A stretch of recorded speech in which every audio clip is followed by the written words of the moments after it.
मराठवाड्यानंतर थेट जातोय कोकणामध्ये। रत्नागिरीकरांची पाणी टंचाईची समस्या आता सुटली आहे। मे महिन्यातच शीळ धरण 100% भरलेलं आहे।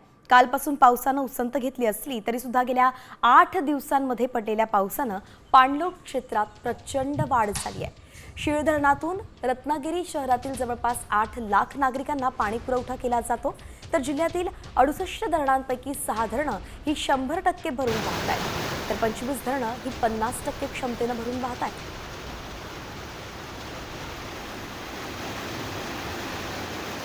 तर शीळ धरणावरून आढावा घेतलाय आमचे प्रतिनिधी अमोल कलई यांनी। पाहूयात। रत्नागिरीत पडलेल्या मुसळधार पावसामुळे इथल्या धरण क्षेत्रामध्ये देखील कमालीची वाढ झालेली आहे।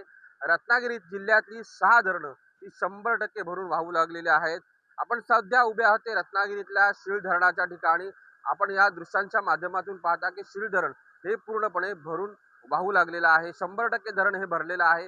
हे शीळ धरण रत्नागिरी शहराच्या दृष्टिकोनातून अत्यंत महत्त्वाचं धरण आहे, कारण या शीळ धरणातून रत्नागिरी शहराला पाणी पुरवठा होत असतो। हे शीळ धरण भरल्यानं रत्नागिरीकरांची पाणी टंचाईची समस्या जी आहे ती आता दूर झालेली आहे। मे महिन्यामध्ये पहिल्यांदाच हे शीळ धरण जे आहे ते ओव्हरफ्लो झालेलं आहे, कारण मे महिन्यामध्ये या शीळ धरणामध्ये पाणीसाठा कमी असतो आणि त्यामुळे शहराला पाणी टंचाईचा सामना करावा लागतो। मात्र यावर्षी मे महिन्यामध्ये हे धरण पूर्ण क्षमतेने वाहू लागल्यानं रत्नागिरीकरांची जी पाणी टंचाईची समस्या आहे ती आता पूर्णपणे दूर झालेली आहे।